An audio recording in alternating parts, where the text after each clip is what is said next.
Hey, George. So let's work through some stuff here. So first of all, we'll do some warm up stuff, a little bit of review, and then something new. So, um, as I get older, and I have this really bad, very very bad arthritis. As you can see, my hands are starting to deform, and there's a lot of stuff that's painful. But I find that when I first start playing, I do this thing now where I kind of stretch out. And if you just take your right hand and go between your, index and middle here, right? I'm trying to push in there to get a good stretch. Okay, so I'm going to kind of like stretch it out until it's pretty tight, not painful, but pretty tight. And then I'll just push it a little into the discomfort zone, but not, I don't want to hurt myself. And then I'll kind of hold that and don't bounce it like this, but just kind of hold it maybe 15 seconds. Shake it out. The same thing with the middle two. Just kind of give it a good stretch into where it's just uncomfortable. And then, of course, the ring and pinky. So maybe 15-20 seconds on each one of those stretches. And then with my hand like this, and again, don't overdo it, but I would take each finger and kind of give it a stretch back like this. And you'll feel this in here, mostly. I mean, you feel it in your finger, where your tendon is stretching, but you feel the pain here. It shouldn't be pain, but each finger kind of gets a stretch. And again, maybe 15 seconds each one, right? Then what I usually do is I'll play just something to kind of get my hands kind of moving, right? This is an old one. You've probably done this years ago.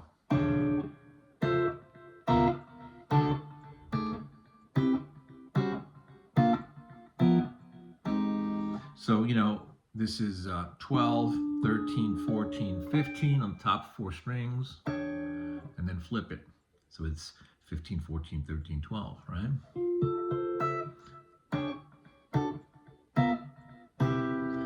Sometimes I'll play it just like that, like piano style, where all the notes come out at once. I'm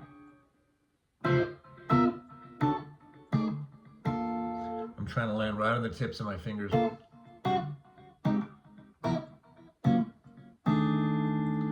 Sometimes I'll articulate each note so I can work in my right hand hybrid picking.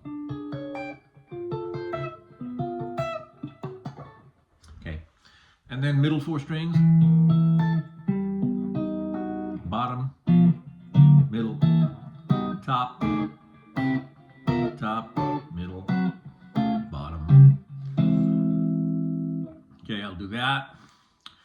And then the old George Van Epps exercise of stretching even one finger at a time. This is old stuff we've done maybe many moons ago, you and I. We revisited. So here, same setup. It's really a major 7 chord, but I'm thinking of it more of an exercise, right?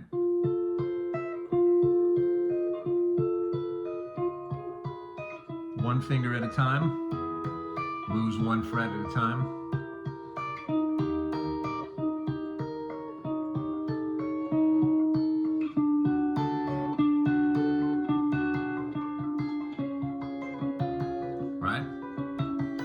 As I get lower, I have to resort to using the side of my index. Right?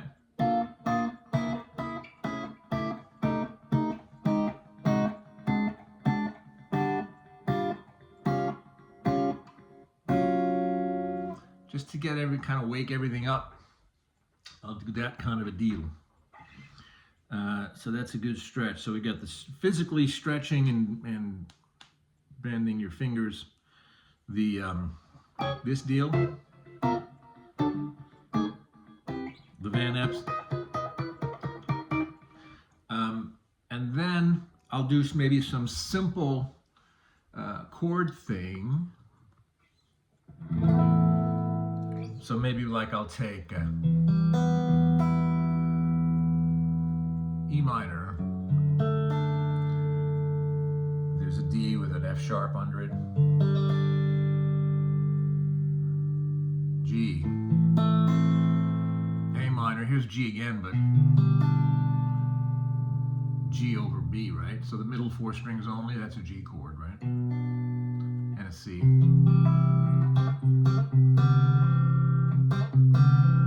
And I'm allowed, of course, to use the open strings because I'm in the key of E minor or G major here, right?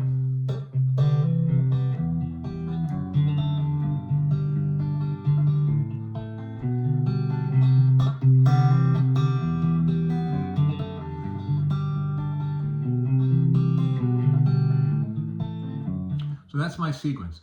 E minor, 2, 3, 4 on the D. 1, 2, 3, 4 on G. A minor. G over B. C. E minor.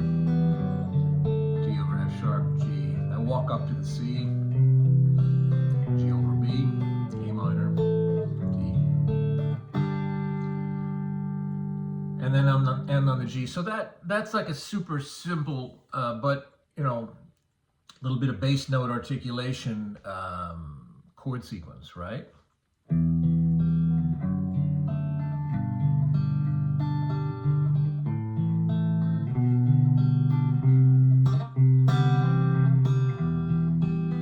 It's pretty.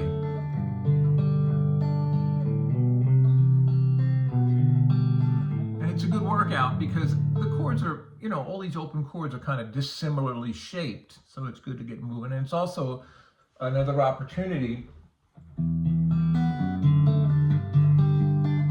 get my right hand right.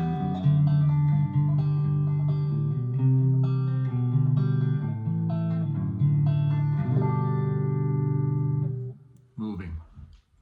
Next, I'll take that same chord sequence and transpose it up a minor third in this case. So I start on E minor, then I'll go to G minor here, right? And I'll play all the same sequence, but now it's going to be G minor like this.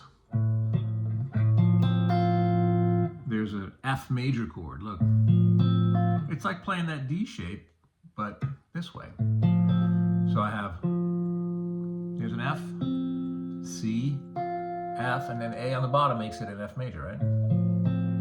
It's just like playing that without the high string. So there's G minor, F, and then this kind of quasi-looking G shape is B flat, G minor, F, B flat major. Then I have C minor, like an A minor shape. That's kind of my, that's like the G shape over B. It's like this chord. Except I'm playing it, right? So this was my G shape, B flat. It's the same chord, but over the D. Because I'm doing that bass line. G, A, B flat, C, D, E flat. And I come up here to the E flat chord,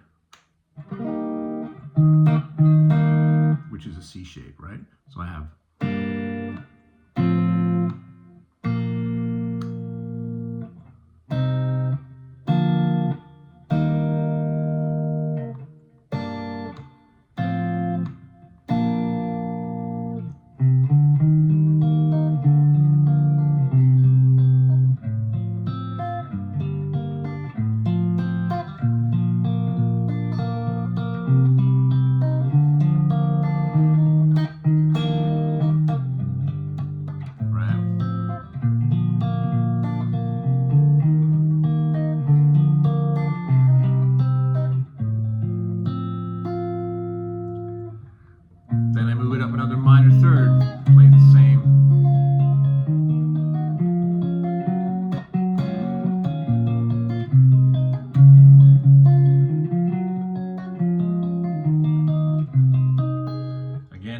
fret.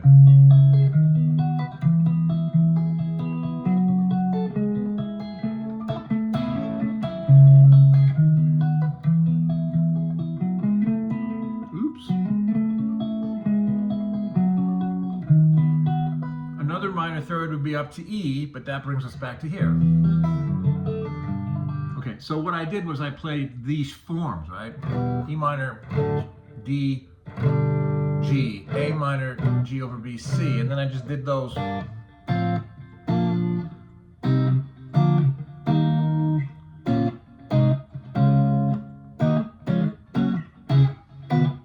Now, the way I'd work on those is I would do it just like I did, slowly, smoothly, right? I don't have to do the hybrid picking, but I can if I want.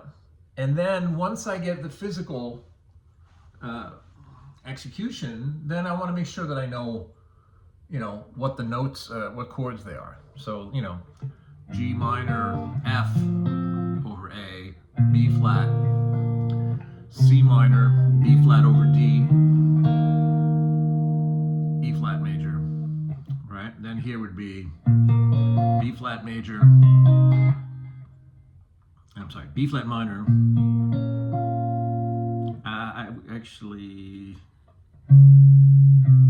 B flat minor, I'd call that, right? Coming from the key of like D flat major. So B flat minor, A flat major, D flat, E flat minor, D flat over F,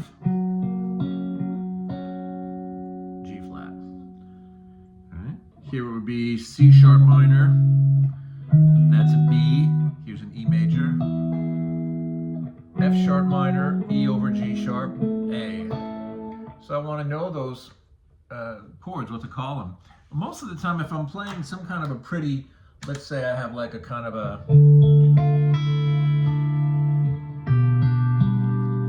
sound like that, real ambient, and I just want to play some pretty chords, I can just pick a key, and I'm just kind of pulling out those chords.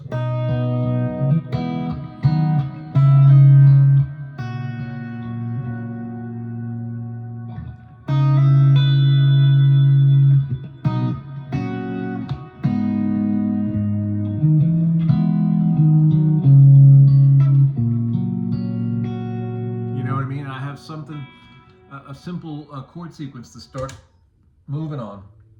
Just like I'm familiar with all these down here, I should be able to play them as caged or bar chord shapes up higher. Excuse me. So that's another good one.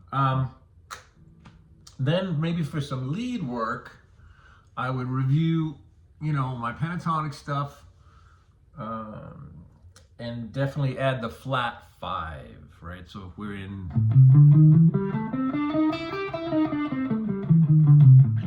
A minor, let's say, or A blues, I'm playing, adding the E flat.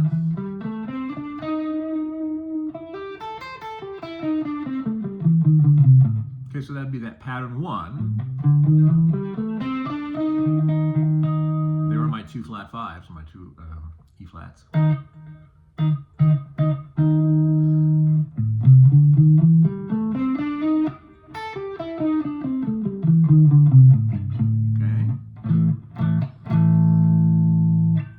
Start to see that I want to make sure I see the flat 5 everywhere. So here's pattern 2, right? In A minor, and there's the root here, lowest root here, another root here. Of course, the open A string if I want. Here's my pattern. The E flat shows up in 3 different places. The easiest one to see is right there, right? That's the same note as when I played the pattern 1 with the pinky. So it's the same note at the same fret, different finger. But I also have an E flat just beyond the top of the pattern 2. if I want to do a little slide,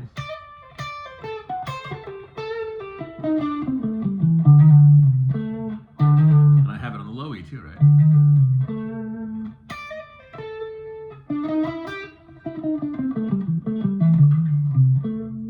Could also go.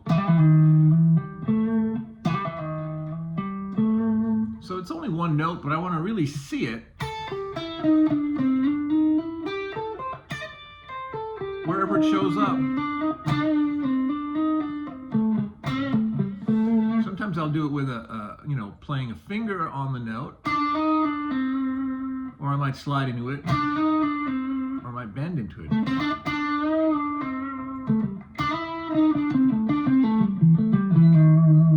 And it's cool because when it shows up in different places with different fingers on different frets, you get a different flow.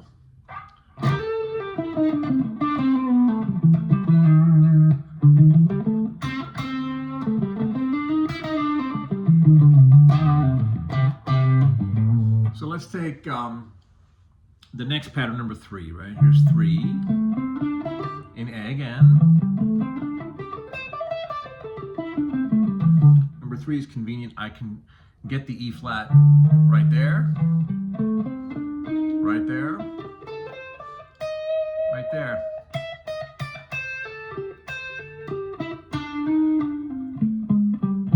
Sorry.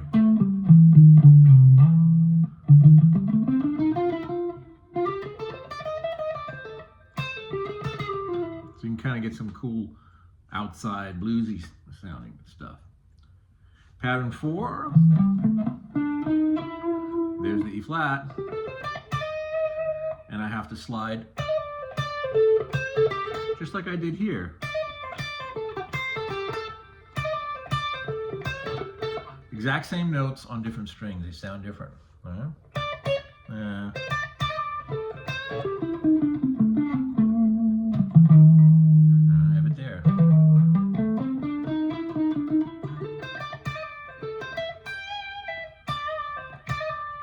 In pattern 5, it's there. You're gonna reach for it or slide up.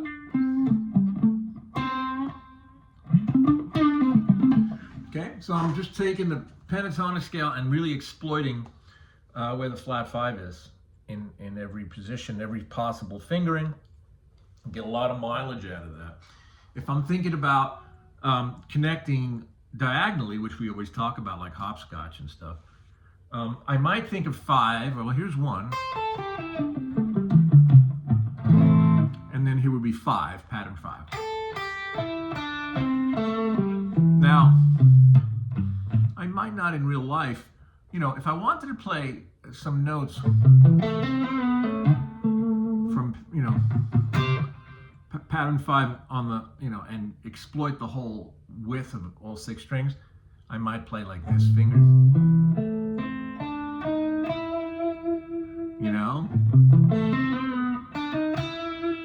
But most of the time I might just play like number 5 as an on-ramp to get into number 1. So I might think, well, I can play just that much. Maybe I'll even just use these 2 fingers. So there's a piece of 5. I can play the open E string in this key. And I might connect, like this, right? 5, 1, 2, 3, 2, 1, 5. And so in this case, I just kind of topped out. I stopped here at the 12th fret. We can keep going, but for now, that's pretty good. If I start on the open E, 5, slip into number 1, into number 2, 3, back down to 2, 1, 5. Now if I add that E flat everywhere, it might be like this, right? So there it is, pinky on the 6th fret A string. Right?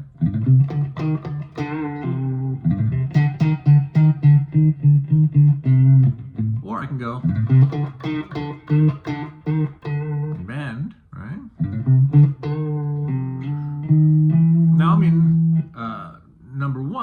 just use the same note, different finger.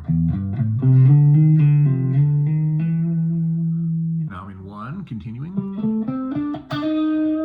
Grab it there with my pinky, and again with my middle finger. Now I'm in 2. Now maybe from 2 I'll slide up on the B string to the 13th fret, and then I can get the top 3 of number 3, top 3 notes with the flat 5. Okay, so one last time, up, 5, add the flat 5, slide into number 1, second finger gets it there, pinky there on the 8th fret, again in 2, now in 3, and then in retrograde, if I go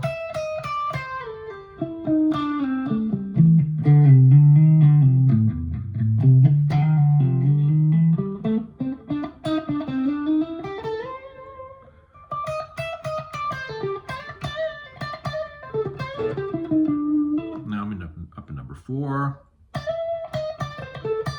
5, 4, 3, there's 2, 1,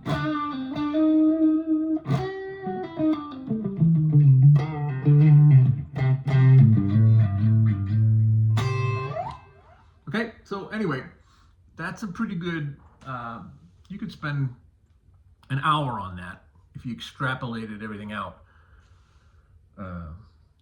So we're at like 23 minutes on this video, but if you did those all thoroughly, all those exercises, all those chord sequences, all the right hand stuff, the stretching, that's a good hour's work. And you keep your brain sharp because you have to find all the flat 5s, you have to identify all those chords, and then physically, of course. So chew on that for a while, and keep in touch.